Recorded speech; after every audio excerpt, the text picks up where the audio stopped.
Hey everybody, I made a video last week and I said we was going to come down south and buy some hopping genetics, and here they are. And this is Jeremia Markway and his brother-in-law Bart, and they run the Markway ranch here. And I was going to interview Jeremia and he's really excited about it, but I was just going to tell us a little bit about the hopping genetics. Who were the hoppings?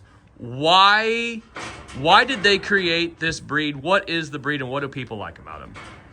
So we got our original sheep from Joe and Hoss Hopping in northeast Oklahoma. They're just outside of Tulsa back in 2011, and we were directed to them by another friend of ours.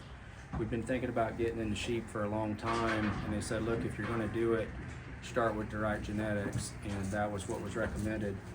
And so I got a hold of them, and we went down and saw them, and ended up bringing some ewe lambs back.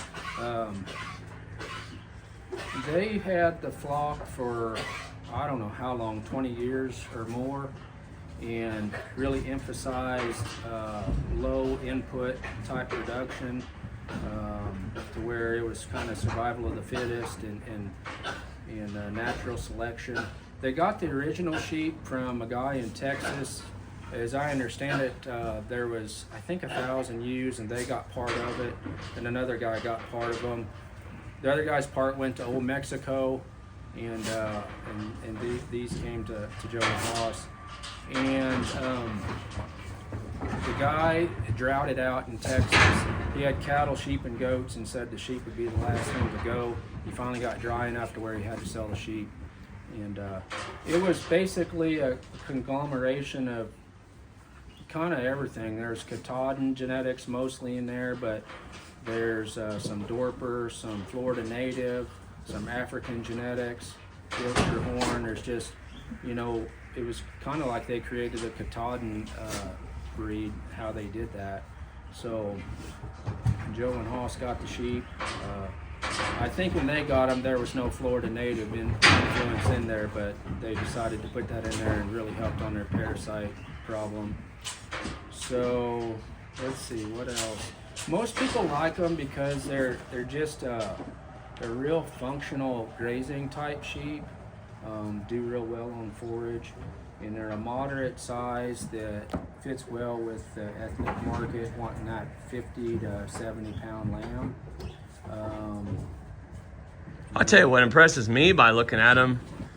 I've kind of mentioned this to some people, and they said, oh, we don't really like those little spindly sheep, but they're not. They are stout and broad, and I mean just meat wagons. But at the same time, like you said, they are hardy and got enough ruggedness to them to really make good sheep that you don't have to mess with. So have two of them fighting here on the chute. Wanted to get off before they end up killing each other. Yeah, these are Mayborn lambs. Start lambing around May 1st, and this is what we breed with every year. We breed to 7-month-old ram lambs, and then we'll sell those. But we've been doing that since 2011, haven't we? Yeah. So, yeah. I'm impressed with them. I mean, you walk through them, there's nothing off on them. I mean, they are just the real deal. So I'm excited I've always just kind of kept my own rams or bought one or two here or there. Whenever I bought the Greek Farms flock, I got all their pure blood Katahdin rams, but I am excited to put these on my sheep. And when I went through them, you'll see, I don't know why, I really like the horned ones. I like the colored ones and the horned ones. And I picked those out, so they'll really stand out. And tell us about your the dogs that you like that you run with them. What breed of dogs do you like here on your ranch?